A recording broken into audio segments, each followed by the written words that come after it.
Welcome to light beam classes.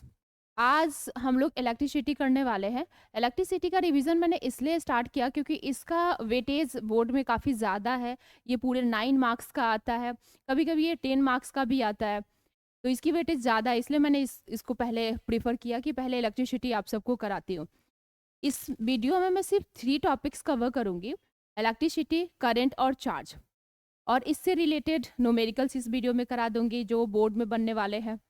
और ये आपका जो है, जैसे मैंने बहुत सारे बच्चों को देखा है, ये वीडियो आपके लिए और इम्पॉर्टेंट इसलिए हो जाएगा क्योंकि मैंने बहुत बच्चों को देखा है कि इलेक्ट्रिसिटी, करंट और चार्ज तीनों को ही एक ही डेफिनेशन से रिलेट करते हैं। तो चलिए आप लोग देखिए कि ये तीनों ही अलग चीज़ है और कैसे कैसे इसको एक्सप्लेन करना है। वो सारी चीज़ें हम लोग इसमें एक एक करके डिस्कस करते हैं।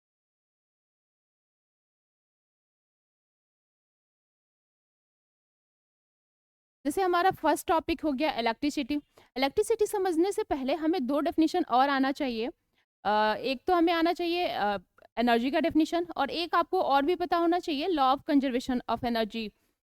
इसके बारे में भी पता होना चाहिए। जैसे एनर्जी का होता है, जैसे आपने लास्ट टाइम पढ़ा था नाइन्थ क्लास में, कि energy is anything has ability to do work is called energy. यानी जिसके पास वर्क करने की एबिलिटी है, दैट इज कॉल्ड एनर्जी। और आपका जो है जैसे law of conservation of energy है, तो इसमें ये होता है कि energy can neither be created not be destroyed, it convert one form to another form. मतलब आपकी एनर्जी जो है एक फॉर्म से दूसरे फॉर्म में कन्वर्ट करता है। अब इन दोनों के हेल्प से हम लोग इलेक्ट्रिसिटी को अच्छे से एक्सप्लेन कर सकते हैं। जैसे आप लोगों ने देखा होगा कि इलेक्ट्रिसिटी के हेल्प से भी आप लोग वर्क करते हो। अब आप कहोगे आप इलेक्ट्रिसिटी की हेल्प से कैसे वर्क करते हैं? तो आप देखते हो कि इलेक्ट्रिसिटी, जब भी आप इलेक्ट्रिसिटी फ़ैन को देते हो, तो फ़ैन क्या करता है, इस इलेक्ट्रिसिटी को किस में कन्वर्ट कर देता है? मैकेनिकल एनर्जी में कन्वर्ट कर देता है। अगर आप बल्ब को इलेक्ट्रिसिटी प्रोवाइड करते हो, तो आपकी बल्ब जो है इस इलेक्ट्रिसिटी को किस में कन्वर्ट कर देता है? लाइट एनर्जी में कन्वर्ट कर देता है। तो यहाँ पे वर्क भी हुआ और साथ में आप कन्वर्जन भी देख रहे हो कि एक फॉर्म से दूसरे फॉर्म में कन्वर्जन हो रहा है। अब इसके हेल्प से हम इलेक्ट्रिसिटी को हम ये आराम से बोल सकते हैं कि electricity is a form of energy. It means दो वर्ड और भी अगर हम ऐड करते तो और भी अच्छा डेफिनेशन हो जाएगा कि it is a controllable and convenient form of energy. Controllable and convenient इसलिए ऐड कर दिया क्योंकि आप देख सकते हो कि इलेक्ट्रिसिटी हम इजिली इसको कंट्रोल कर सकते हैं। हमारे यूज़ में भी इसको यूज़ करना भी काफ़ी ईजी होता है। इसलिए हम ये दोनों वर्ड यूज़ कर दें तो और भी अच्छा ये डेफिनेशन बन जाएगा। It is a controllable and convenient form of energy. मैंने ये सारे डेफिनेशन इस पे नोट करवा रखा है।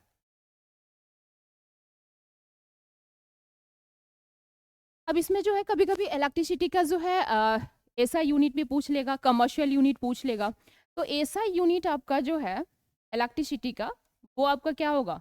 अब it is a form of energy, तो एनर्जी का ही यूनिट होगा और वो है आपका क्या? जूल। नेक्स्ट है आपका कमर्शियल यूनिट। यानी कमर्शियल यूनिट का मीनिंग समझाती हूँ मैं आप सबको कि क्या है।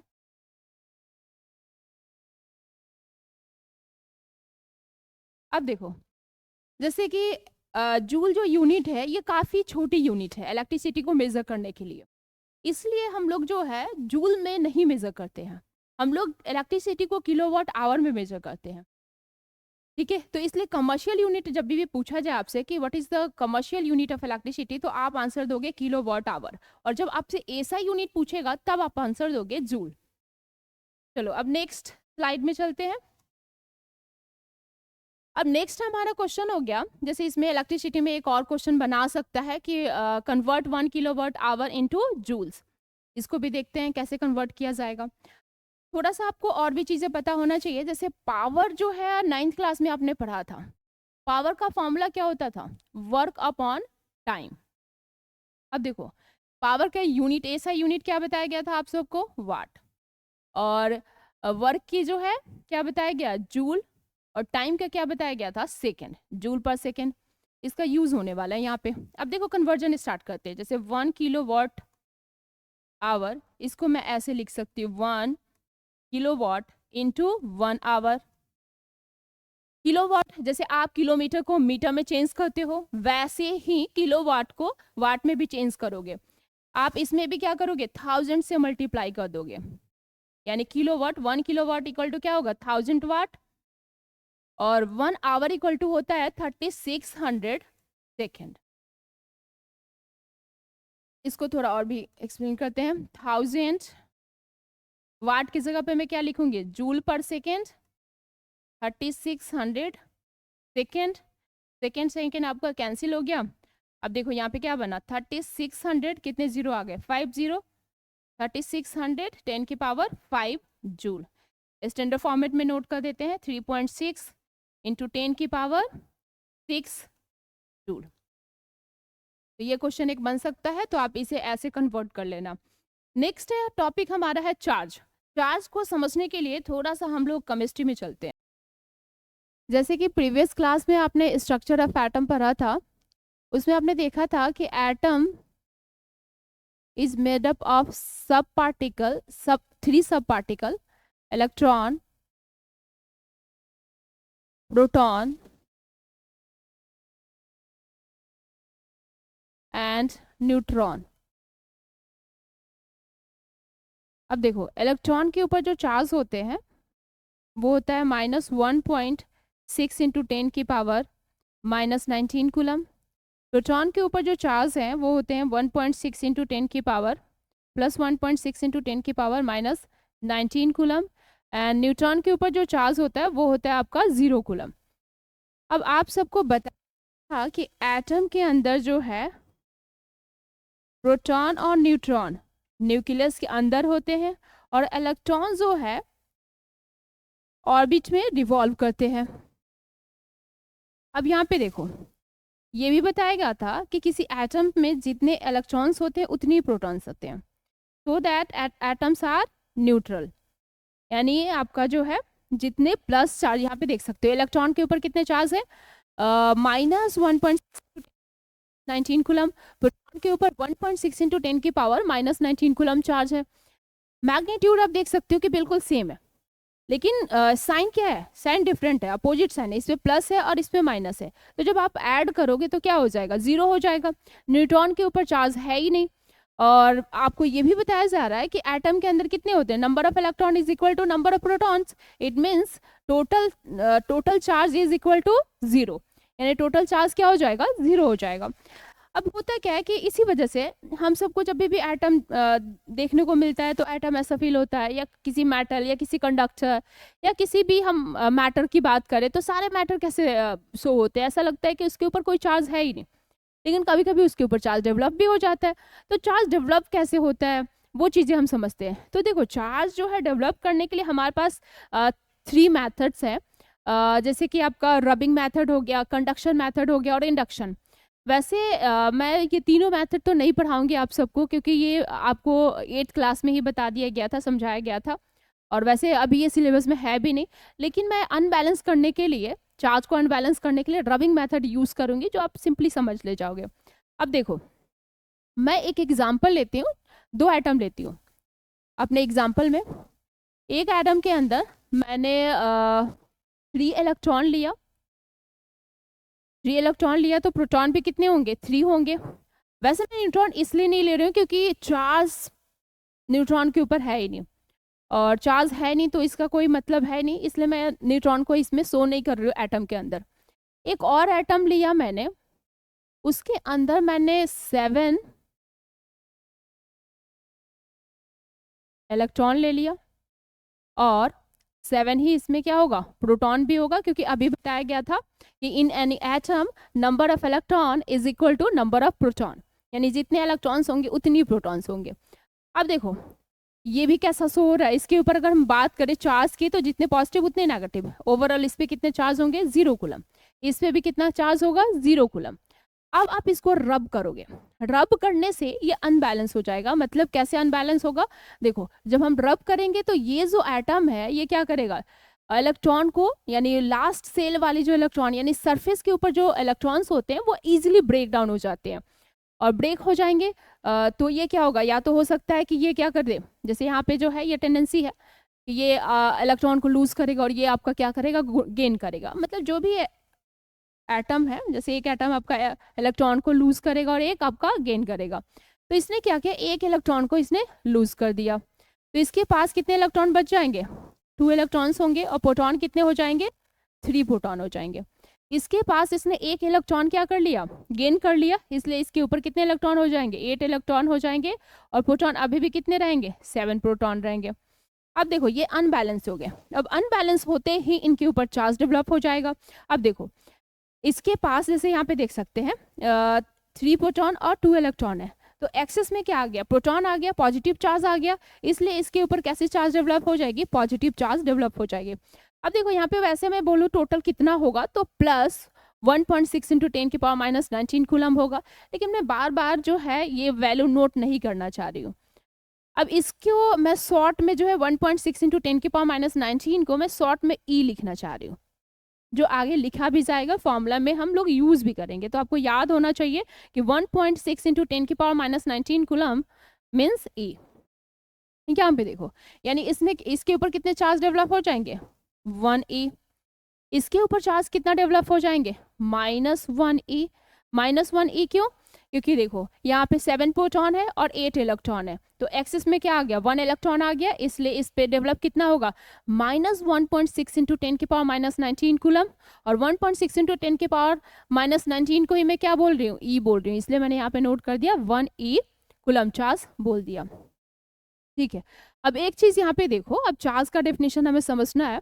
तो ये देखो देखो चार्ज जब बैलेंस कंडीशन में, चार्ज जो है सारे मैटर के अंदर ही होते हैं, लेकिन जब बैलेंस कंडीशन में होते हैं इस वजह से वो क्या होते हैं, समझ में नहीं आते हैं, उस पर ऐसा न्यूट्रल फील होता है, लेकिन जैसे अनबैलेंस होते हैं वैसे ही उसके ऊपर चार्ज शो होना स्टार्ट हो जाता है। लेकिन अब देखा जाए तो सारे चार्ज है कहाँ पे, मैटर के अंदर ही तो है। कोई भी ऐसा ले ले, कंडक्टर हो, इंसुलेटर हो, कुछ भी ले ले, सेमीकंडक्टर ले ले, सब जो है किससे बना हुआ है, मैटर से बना हुआ है। और मैटर किससे बना हुआ है, एटम से बना हुआ है। और एटम किससे बना हुआ है, इलेक्ट्रॉन, प्रोटॉन, न्यूट्रॉन से बना हुआ है। तो मतलब जो है मैटर के अंदर ही तो चार्ज है। अगर बैलेंस कंडीशन में है तो चार्ज शो नहीं होता है, और जब अनबैलेंस कंडीशन में जैसे ही आ जाते हैं वैसे ही उसके ऊपर चार्ज डेवलप हो जाएगा। अब आपके दिमाग में आ रहा होगा कि इंसुलेटर के ऊपर चार्ज होता है क्या, तो बिल्कुल ही होता है। लेकिन प्रॉब्लम ये है कि इंसुलेटर के ऊपर जो चार्ज डेवलप होता है वो मूवेबल नहीं होता है, वो करंट नहीं बना सकता है, वो आपका जो है वो इलेक्ट्रिकल एनर्जी को क्या कर ट्रांसफर नहीं कर सकता है, एक जगह से दूसरी जगह पे ट्रांसफर नहीं कर सकता है। लेकिन चार्ज वहाँ पे भी डेवलप होता है। ऐसा नहीं सोचना है कि इंसुलेटर में चार्ज डेवलप नहीं होगा, बिल्कुल डेवलप होगा। जैसे कि आप लोगों ने लोअर क्लासेस में एक एग्जाम्पल पढ़ा था कि हम लोग क्या करते हैं, अपने हेड को स्केल के हेल्प से क्या करते हैं, रब करते हैं। रब करने के बाद अपने एक छोटे क्लासेस में बहुत ये एग्जाम्पल बताया जाता है कि आप छोटे छोटे पेपर के पीसेस लो, उसको क्या कर सकते हो, छोटे छोटे मतलब पेपर लिया आपने, उसको टीयर कर लिया छोटे छोटे पीसेस में। फिर उसके बाद आपने उसको क्या किया, एक स्केल लिया, स्केल के हेल्प से स्केल को आपने जो है हेड में आप क्या करोगे, रब करोगे। रब करने के बाद देखोगे कि आपकी जो स्केल है वो क्या हो जाएगी, चार्ज हो जाएगी। और चार्ज होते ही वो क्या करेगा, पेपर पीसेस के पास जब लेकर आओगे तो वो उसको अट्रैक्ट कर लेता है। इसका मतलब क्या है, आपका जो स्केल है वो क्या है, चार्ज होता है, वो आपका कंडक्टर होता है क्या, नहीं, वो भी इंसुलेटर होता है, उसके ऊपर चार्ज डेवलप हो गया।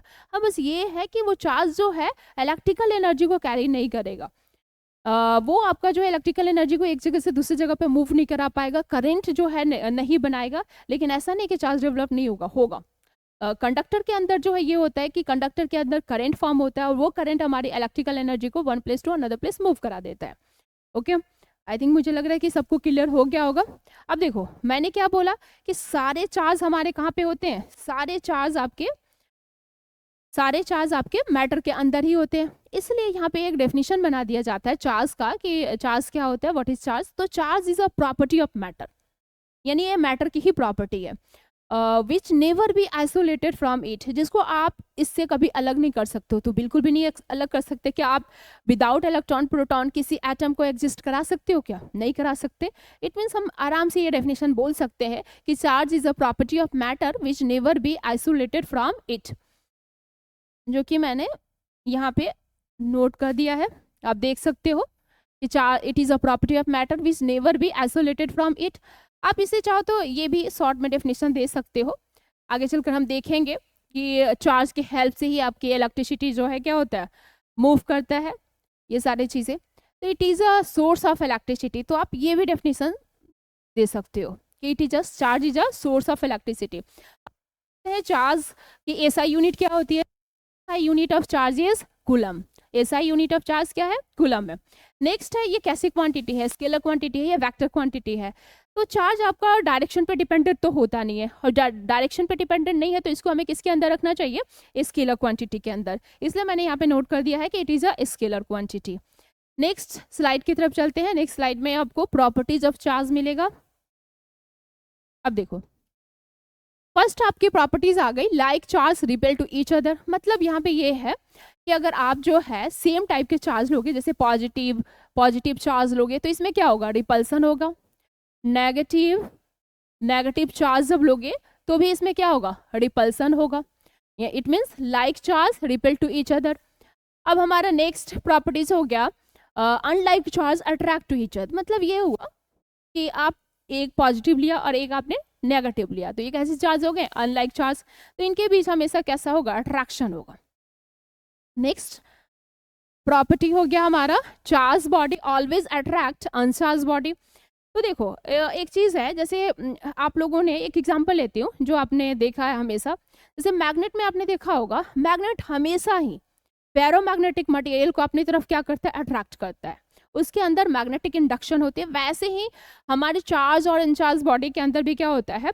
इलेक्ट्रिक इंडक्शन होता है। वो अपनी जो है प्रॉपर्टी को जो है इंड्यूस कर लेता है। मतलब इसमें ये होगा कि आप जब भी चार्ज बॉडी को अनचार्ज बॉडी के पास लेकर आओगे तो हमेशा ही क्या होगा? अट्रैक्शन होगा। तो इसलिए आप एक प्रॉपर्टी और भी याद कर सकते हो कि charge body always attract uncharged body.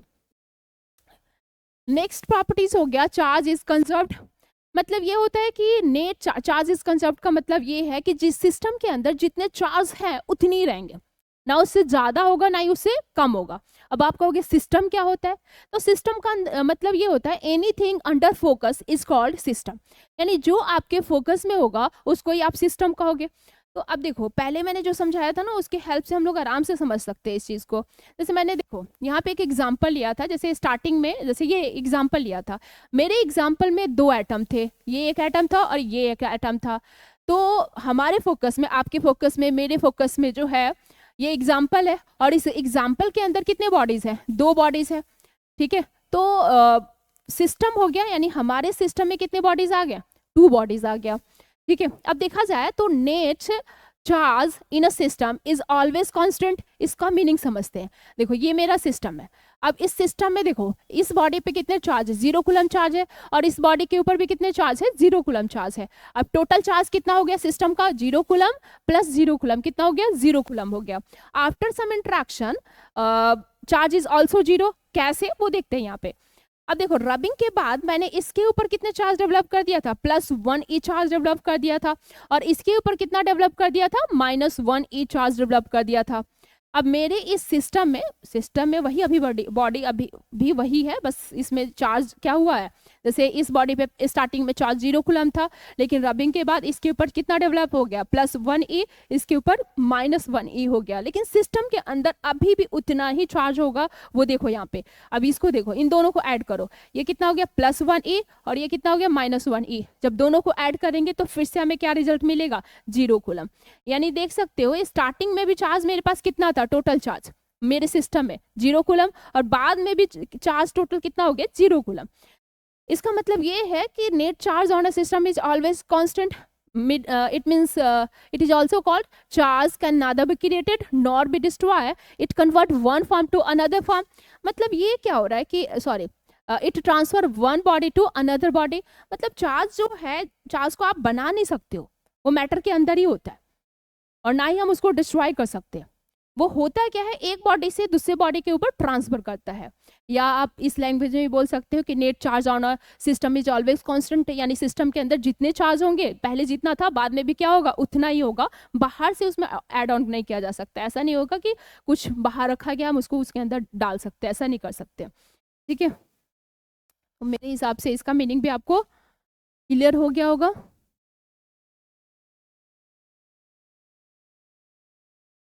चलो नेक्स्ट प्रॉपर्टीज है चार्ज हैज एडिटिव नेचर। अब इसका क्या मीनिंग होता है कि चार्ज हैज एडिटिव नेचर?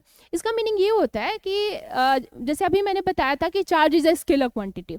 अब ये स्केलर क्वांटिटी है तो ये किस मैथ को फॉलो करेगा, ये सिंपल मैथमेटिक्स को फॉलो करेगा।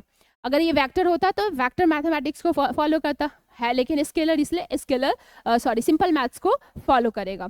क्या है सिंपल मैथ्स में कैसे काम करता है एडिटिव नेचर। जैसे मान लेते हैं कि एक बॉडी है और इस बॉडी के ऊपर मैंने कुछ चार्ज डिस्ट्रीब्यूट कर दिया। जैसे मान लेते हैं स्टार्टिंग में मैंने इस बॉडी के ऊपर 2 कूलम चार्ज दिया, फिर बाद में मैंने थोड़ा और चार्ज इसके ऊपर प्रोवाइड कर दिया -5 कूलम, फिर मैंने यहाँ पे और भी थोड़े चार्ज दिए, वो दिए क्या 3 कूलम चार्ज और प्रोवाइड कर दिया। ठीक है, अब बात करें कि नेट चार्ज की, यानी टोटल चार्ज इस बॉडी के ऊपर कितना है। तो यहाँ पे आप सिंपल मैथमेटिक लगाओगे, सिंपल। जैसे यहाँ पे -5 कूलम हुआ, 2 कूलम हो गया, 3 कूलम हो गया। तो मैथ में हम लोग कैसे सॉल्व करते हैं, जैसे 2 + 3 कितना हो गया 5 और प्लस -5 कितना हो जाएगा 0, -5 + 5 कितने हो गए 0। तो यहाँ पे नेट चार्ज हो गया आपका 0।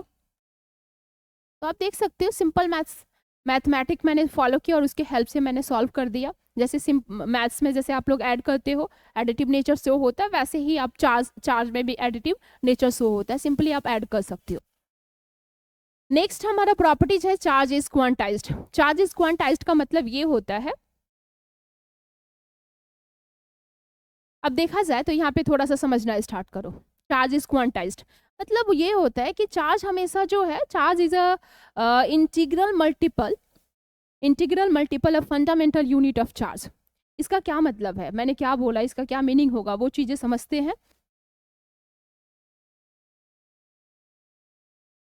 थोड़ा सा समझते हैं यहाँ पे। इसमें देखो, जैसे आपने क्या किया, जैसे फंडामेंटल यूनिट ऑफ चार्ज का मीनिंग क्या है, जैसे आपकी जो मैटर है, मैटर के अंदर जो छोटे छोटे चार्जेस है वो क्या है, इलेक्ट्रॉन्स है, प्रोटॉन्स है, दोनों के ऊपर आपने क्या देखा, सेम मैग्नीट्यूड के चार्जेस है।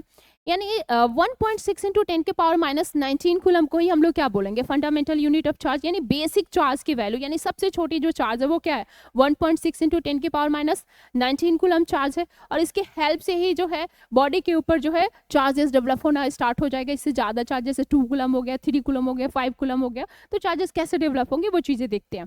जैसे यहाँ से देखो, जैसे पहले जो है सबसे पहले हुआ क्या था इस वाले बॉडी में, इस एटम में, जैसे 1 इलेक्ट्रॉन मैंने क्या किया था, ट्रांसफर किया था, तो इसके ऊपर क्या हुआ 1e चार्ज डेवलप हो गया।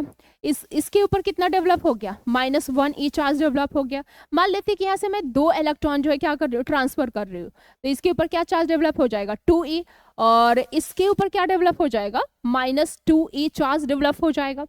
ऐसे ही कुछ ऐसा एग्जाम्पल लेते हैं, मान लेते हैं उसमें n इलेक्ट्रॉन होता या मोर देन n इलेक्ट्रॉन होता। ठीक है, तो मान लेते हैं कि यहाँ से जैसे ये एटम है, इसने कितने इलेक्ट्रॉन को लूज किया, n इलेक्ट्रॉन को लूज किया, तो इसके ऊपर कितने चार्ज डेवलप हो जाते हैं Ne, और इसने कितना गेन कर लिया, n इलेक्ट्रॉन को गेन कर लिया, तो इसके ऊपर कितना चार्ज डेवलप हो जाता, -Ne चार्ज डेवलप हो जाता। तो आप देख सकते हो कि जब भी चार्ज, जैसे आप चार्ज जो बन रहा है किसी बॉडी के ऊपर बन रहा है, वो हमेशा किससे मल्टीप्लाई हो रहा है, इंटीजर से मल्टीप्लाई हो रहा है। जैसे इलेक्ट्रॉन जब भी ट्रांसफर होगा तो या तो 1 2 3 4 5 इस ऐसे ट्रांसफर होगा, या तो 1 जाएगा, 2 जाएगा, 3 जाएगा, 4 जाएगा। अब ऐसा तो होगा नहीं कि हाफ इलेक्ट्रॉन क्या हो रहा है, यहाँ से यहाँ चला जा रहा है। तो इसलिए बोला जाता है कि net charge on a body is always integral multiple of fundamental unit of charge. इसको बोल रहे हैं हम लोग क्या, फंडामेंटल यूनिट ऑफ चार्ज। किससे मल्टीप्लाई होगा, इंटीजर से मल्टीप्लाई होगा। इसलिए बोल दिया जाता है कि charge is quantized, it means net charge on a body is always integral multiple of fundamental unit of charge. और ऐसे करके जो है इस प्रॉपर्टी के हेल्प से एक फॉर्मूला भी बना ली जाती है, वो है आपका Q = Ne, जो कि मैंने नोट कर दिया है, यहाँ पे देख सकते हो। इस प्रॉपर्टीज के हेल्प से भी आपको क्वेश्चंस मिल जाएंगे, एक फॉर्मूला भी बन जा रहा है Q = Ne। Q is a charge को हम लोग Q से रिप्रेजेंट कर रहे हैं। N क्या है, नंबर ऑफ चार्ज, और E क्या है, E चार्ज ऑन इलेक्ट्रॉन, यानी 1.6 × 10⁻⁹ कूलम। चलिए अब हम लोग जो है इससे रिलेटेड प्रॉपर्टीज के बेस्ड क्वेश्चंस कर लेते हैं। इस चार्ज की प्रॉपर्टीज के हेल्प से भी बहुत सारे क्वेश्चन बन जाते हैं। एक एक करके मैं सारे क्वेश्चंस कराती हूँ। जैसे एक क्वेश्चन आप देख सकते हो यहाँ पे कि find the number of excess electron in a body having charge of -5 coulomb. अब इस क्वेश्चन को कैसे सॉल्व किया जाएगा? तो सबसे पहले जब भी आप न्यूमेरिकल सॉल्व कर रहे हो तो आपको नोट करना चाहिए, यानी क्या क्या गिवन है। अब इसमें जो है आप देख सकते हो क्या गिवन है, चार्ज गिवन है, कितनी दी गई है, -5 कूलम। और क्या फाइंड करना है, आप देख सकते हो नंबर ऑफ इलेक्ट्रॉन, यानी नंबर ऑफ चार्ज सॉल्व करना है। अब आप देख सकते हो, आप याद कर सकते हो कि आपको जो है अभी तक, जैसे देख सकते हो यहाँ पे चार्ज और नंबर ऑफ इलेक्ट्रॉन फाइंड करने के लिए मैंने एक ही फॉर्मूला बताया था, और वो क्या बताया था, तो ऐसा नोट कर लेंगे, we know that Q equal to NE। Q की वैल्यू कितनी दी गई है, -5 कूलम। N आपको सॉल्व करना है, और E की वैल्यू कितनी होती है, -1। देखो यहाँ पे माइनस है, इसलिए यहाँ पे भी मुझे क्या पुट करना होगा, माइनस, क्योंकि यहाँ पे देख सकते हो यहाँ पे लिखा हुआ है एक्सेस इलेक्ट्रॉन, यानी बॉडी के ऊपर कैसी चार्ज डेवलप होगी, नेगेटिव चार्ज डेवलप होगी, तभी तो यहाँ पे वैल्यू नेगेटिव भी आया है। तो इसलिए यहाँ पे चार्ज जो लिखी जाएगी वो माइनस में लिखी जाएगी, -1.6 इंटू 10 की पावर -19 कूलम। अब देखो ये क्या है आपका, ये मल्टीप्लाई में है तो इस साइड आएगा तो डिवाइड हो जाएगा, यानी N इक्वल टू कितना हो जाएगा, -5 कूलम डिवाइडेड बाय 1.6 इंटू 10 की पावर -19। माइनस से माइनस कैंसिल हो गया, कूलम से कूलम भी कैंसिल हो गया। अब देखो क्या बचा, 5 डिवाइडेड बाय 1.6 इंटू, अब देखो 10 की पावर -19, जब ये ऊपर जाएगा तो क्या बन जाएगा, 10 की पावर +19। 5 डिवाइडेड बाय 1.6, जब इसको सॉल्व करोगे तो ये आ जाता है वैल्यू 3.125 इंटू 10 की power 19 coulomb. Sorry, number of electron है, तो नंबर ऑफ इलेक्ट्रॉन की यूनिट क्या होगी, no unit, because this is a number, तो यूनिट नहीं होगा।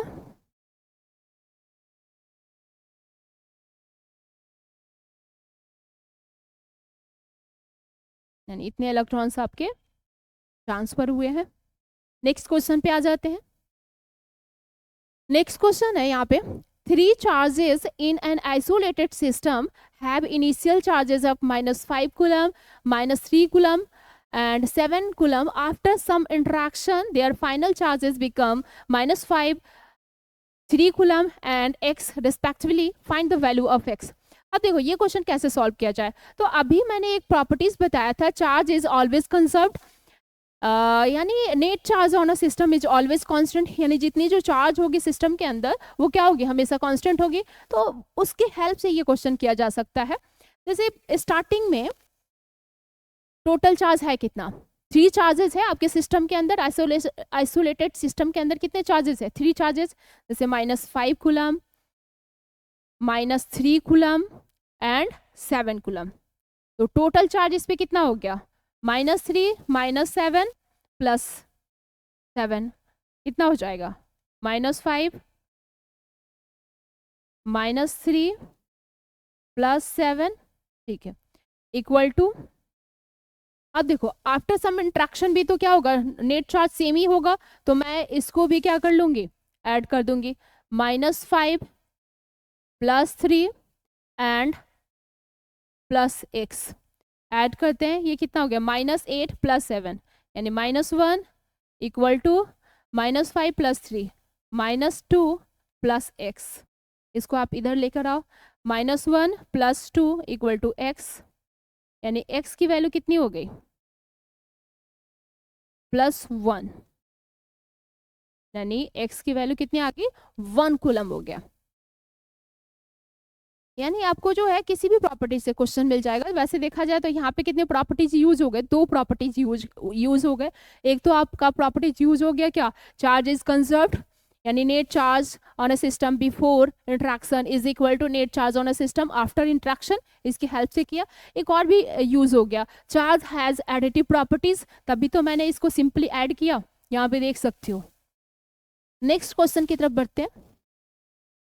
नेक्स्ट क्वेश्चन है, जैसे यहाँ पे देख सकते हो, 62.5 इंटू 10 की power 18 electron move out of a body to another body, find the charge developed on another body. ठीक है, आराम से क्वेश्चन किया जा सकता है। ये भी किस पे बेस्ड होगा, Q इक्वल टू एन पे बेस्ड होगा। यहाँ पे देखो, इस पर यहाँ पे नंबर ऑफ इलेक्ट्रॉन दे दिया और आपसे चार्ज पूछ लिया, तो यहाँ पे भी आप वैसे ही सॉल्व करोगे, गिवन नोट करोगे पहले। Number of electron is equal to 62.5 into 10 की पावर 18, और फाइंड क्या करना है मुझे, इस बार Q फाइंड करना है। E की वैल्यू आप सब याद रख लेना, E की वैल्यू कितनी होती है 1.6 इंटू 10 की पावर -19 कूलम। चलो फॉर्मूला क्या यूज करेंगे हम लोग, Q equal to NE, Q equal to N की वैल्यू पुट करते हैं 62.5 इंटू 10 की पावर 18, एंड E की वैल्यू कितनी है 1.6 इंटू 10 की पावर -19 कूलम। तब इसको सॉल्व करेंगे, जैसे यहाँ पे देख सकते हो 62.5 इंटू 62.5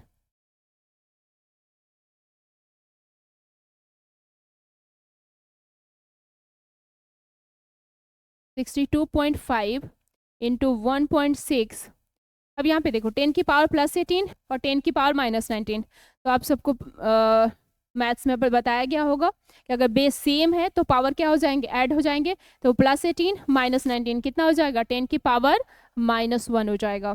अब यहाँ पे देखो, जब इसको सॉल्व करोगे 62.5 इंटू 1.6 को जब मल्टीप्लाई करेंगे तो ये आ जाएगा आपका 100 इंटू 10 की पावर -1, 100 इंटू 10 की पावर -1 कितना हो जाएगा 10 कूलम। चलो नेक्स्ट स्लाइड की तरफ देखते हैं। नेक्स्ट टॉपिक है हमारा चार्ज से रिलेटेड, आपका जो है मैंने सारे क्वेश्चंस करा दिया वैसे। जैसे कि आपका जो है, एक तो आप उस चार्जेस कंजर्व से बन सकता है, वो भी मैंने आपको करा दिया। Q इक्वल टू एनी से भी क्वेश्चन बन सकता है, वो भी मैंने आपको करा दिया। मतलब दोनों वैरायटी से करा दिया कि अगर हो सकता है कि नंबर ऑफ इलेक्ट्रॉन दे दे और आपसे चार्ज पूछ ले, या हो सकता है कि चार्ज दे दे और आपसे नंबर ऑफ इलेक्ट्रॉन पूछ ले, तो आप आराम से कर सकते हो। बस आपको कैलकुलेशन आनी चाहिए और आपको फॉर्मूला पता होना चाहिए।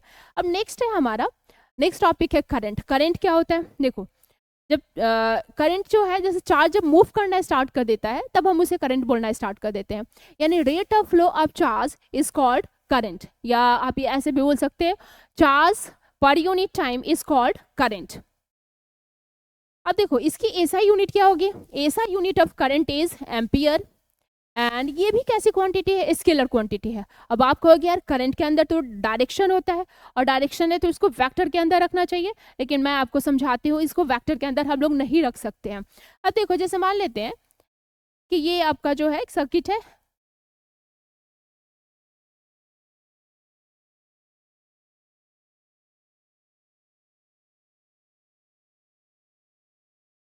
अब देखो यहाँ पे मान लेते हैं कि ये आपका 12 वोल्ट की बैटरी है और यहाँ से 1 एम्पियर करंट जनरेट हुआ। अब यहाँ तक भी 1 एम्पियर करंट आएगा, जैसे ही ये 2 वायर आ जाएंगे तो यहाँ पे मान लेते हैं क्या हो रहा है कि 0.7 एम्पियर करंट जाएगा, और यहाँ पे कितना करंट जाएगा 0.3 एम्पियर करंट जो है जाएगा। अब देखो यहाँ पे सिंपल मैथ्स यहाँ पे यूज हो रहा है 1 एम्पियर, और यहाँ पे करंट कितना गया 0.7, और इसमें कितने करंट गए 0.3 एम्पियर, यानी इसको भी ऐड करोगे तो कितना हो जाएगा 1 एम्पियर हो जाएगा। मतलब 1 एम्पियर पहले भी था और 1 एम्पियर का ही डिस्ट्रीब्यूशन हो रहा है। जब आप वेक्टर मैथ्स पढ़ोगे, वैसे टाइम होता तो मैं आपको थोड़ा सा ये डिटेल में जाती और समझाती कि ऐसा मैं क्यों बोल रही हूँ, लेकिन मैं थोड़ा शॉर्ट में करना चाह रही हूँ कि आप देख सकते हो कि यहाँ पे सिंपल मैथ यूज कर रहे हैं। वेक्टर मैथ होता तो वेक्टर मैथ में ऐसा नहीं होगा। जब आपको टाइम का तो बताती, लेकिन अभी टाइम नहीं है इसलिए छोड़ दे रही हूँ, स्किप कर रही हूँ, बस आप इतने से समझ लेना कि देखो यहाँ पे डायरेक्शन होने के बाद भी ये सिंपल मैथ को फॉलो कर रहा है, और सिंपल मैथ को जब फॉलो कर रहा है तो हम इसको किसके अंदर रखेंगे, स्केलर क्वांटिटी के अंदर रखेंगे। अगर ये सिंपल मैथ्स को नहीं, डायरेक्शन भी होना चाहिए और साथ में वेक्टर रूल को भी फॉलो करना चाहिए, जो कि आप सबको 11th क्लास में पढ़ाया जाएगा। वहाँ पे आप देख सकते हो फिजिक्स में, या अगर टाइम होता तो मैं भी आप सबको समझा देती, लेकिन आपको उतना ज़्यादा डिटेल में जाने की ज़रूरत नहीं है। आपसे कैसे नहीं पूछा जाएगा, बस आपको याद होना चाहिए कि it is a scalar quantity. ठीक है, तो ये सिंपल मैथ्स को फॉलो कर रहा है, इसीलिए डायरेक्शन होने के बाद भी मैं इसको किस में रख रही हूँ, स्केलर क्वांटिटी के अंदर रख रही हूँ। अब देखो करंट को किससे रिप्रेजेंट किया जाएगा, आई से। और अभी मैंने बताया था कि current is also called charge per unit time, यानी चार्ज डिवाइडेड बाय टाइम, यानी आई इक्वल टू कितना हो गया, क्यू बाय टी। करंट की एसआई यूनिट क्या होगा, एसआई यूनिट होगा एम्पियर, जो कि यहाँ पे नोट कर दिया गया है। आप इसको, ampere is a name of scientist, इसलिए इसका सिंबल जो बनेगा वो कैपिटल ए बनेगा। वैसे अगर आप वर्ड में लिखना चाह रहे हो तो वर्ड में ना हमें सिंपल एसआई रूल के अकॉर्डिंग, जैसे यहाँ पे कैपिटल लेटर से एम्पियर लिखा गया है, लेकिन आप एसआई के रूल के अकॉर्डिंग अगर वर्ड में लिख रहे हो, जैसे मान लेते हैं आप 5 एम्पियर लिख रहे हो, वर्ड में लिखना चाह रहे हो, अगर सिंबल में लिखोगे तो ऐसे लिखोगे, और नहीं तो वर्ड में लिखोगे तो आप ऐसे लिखोगे, स्मॉल लेटर से स्टार्ट की जाती है। चलिए नेक्स्ट क्वेश्चन, इससे रिलेटेड कुछ क्वेश्चंस में मिल जाएंगे, वो भी देख लेते हैं।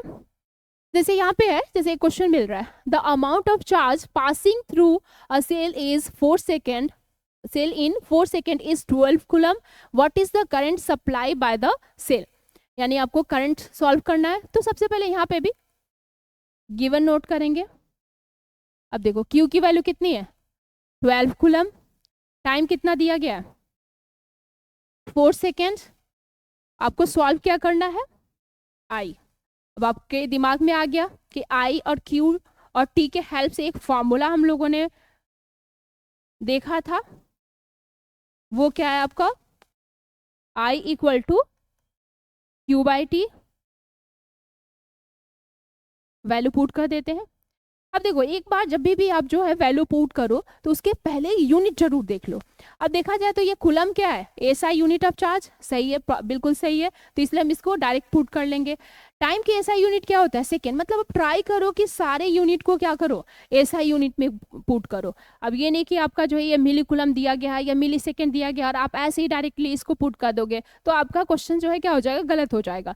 तो आप उसको जो है पहले एसआई यूनिट कन्वर्ट कर लोगे, फिर उसके बाद आप क्या करोगे, आप अपने फॉर्मूला में पुट करोगे। मैं डायरेक्टली इसलिए पुट कर रही हूँ क्योंकि ऐसा यूनिट में ही गिवन है। 12 कूलम, तो 12 यहाँ पे नोट कर दिया, 12 कूलम। टाइम की वैल्यू कितनी दी जा रही है, 4 second.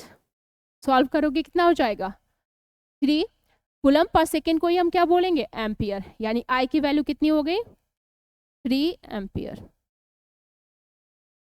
This is the answer. Next question देख लेते हैं।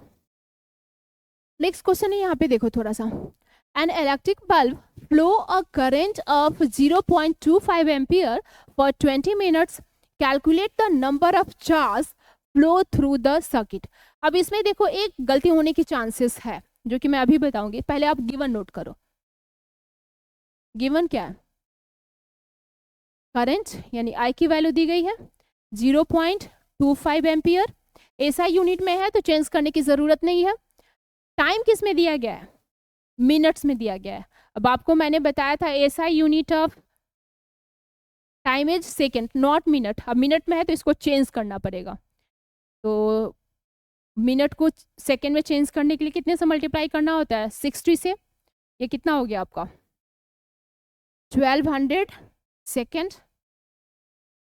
अब देखो यहाँ पे बच्चे जो है, यहाँ पे देखो लिखा क्या है, calculate the number of charge, number of charge लिखा गया है, लेकिन ध्यान नहीं देते हैं, यहाँ पे अच्छे से ध्यान नहीं देते, वो सोचते हैं कि यहाँ पे क्या है, हमें चार्ज सॉल्व करना है, हमें क्यू की वैल्यू सॉल्व करना है, जबकि आपको क्या सॉल्व करना है, क्यू की वैल्यू नहीं सॉल्व करना है, नंबर ऑफ चार्ज, यानी आपको क्या सॉल्व करना है, एन की वैल्यू सॉल्व करना है, ना कि क्यू की वैल्यू सॉल्व करना है। लेकिन बात ये है कि जब आप क्यू की वैल्यू सॉल्व करोगे तभी एन की वैल्यू आएगी, लेकिन फाइनल आपको क्या सॉल्व करना, एन। लेकिन बच्चे क्या करते हैं, क्यू तक ही सॉल्व करके वहीं तक प्रॉब्लम को छोड़ देते हैं, जिससे कि उनको फुल मार्क्स नहीं मिलता है। थोड़े बहुत मार्क्स मिल जाते हैं लेकिन फुल नहीं मिलेगा, क्योंकि आपको नंबर ऑफ चार्ज सॉल्व करने थे। अब चलो इसको सॉल्व करते हैं, कैसे सॉल्व किया जाएगा। अब देखो यहाँ पे भी सेम फॉर्मूला, देखो आई टी, अब एन जो है डायरेक्टली तो सॉल्व नहीं कर सकते हो आई और टी के हेल्प से, तो सबसे पहले हम क्यू सॉल्व कर लेंगे आई और टी के हेल्प से। तो I equal to Q by T, then Q equal to I into T, यानी क्यू की वैल्यू कितनी हो जाएगी, आई की वैल्यू कितनी है 0.25, मतलब कितना हो गया 1/4 एम्पियर, यानी 25 डिवाइडेड बाई 100 कैंसिल करेंगे तो कितना हो जाएगा 1/4 एम्पियर। तो 1/4 इंटू 1200 सेकेंड कितना आ गया 300 300 SI unit of charge is coulomb. लेकिन मेरा फाइनल तो ये नहीं है ना, फाइनल मुझे क्या, फाइनली मुझे सॉल्व क्या करना है, एन। तो अब नेक्स्ट मुझे फिर से जो है आगे फॉर्मूला यूज करना होगा।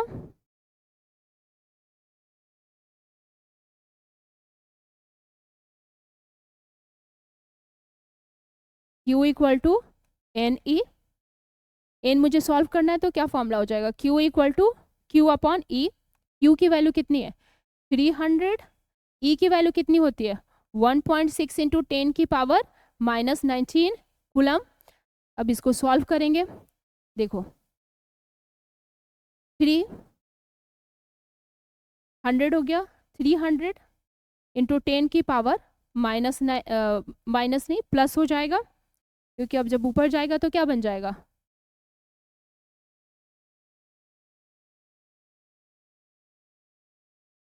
300 इंटू 10 की पावर 19 डिवाइडेड बाय 1.6। यहाँ पे देखो प्लस 19 और यहाँ पे कितने जीरोज हैं, 2 जीरोज है। जब ये इधर जाएंगे तो कितने हो जाएंगे आपके 21 हो जाएंगे। तो 3 इंटू 1 डिवाइडेड बाई 1.6 इंटू 10 की पावर 21। अब देखो 1 डिवाइडेड बाई 1.6 की वैल्यू होती है आपकी 0 पॉइंट, यहाँ पे इसको कर देती हूँ 3 इंटू 1 अपॉन 1.6 की वैल्यू होती है 0.625 इंटू 10 की पावर 21, मल्टीप्लाई कर लेते हैं 3 5 जा 15, 3 2 जा 6, 6 और 1 7, 18 इंटू 10 की पावर 21, यानी n की वैल्यू कितनी हो गई, कुछ ही ये हो गई। तो ऐसे करके आप लोग कैलकुलेट कर लोगे, आप थोड़ा सा ध्यान दोगे। यहाँ पे जब नंबर ऑफ चार्ज बोल रहा है तो आप n की वैल्यू फाइंड करोगे, ना कि q की। Okay, thank you. Next class में हम लोग देखते हैं पोटेंशियल एंड पोटेंशियल डिफरेंस।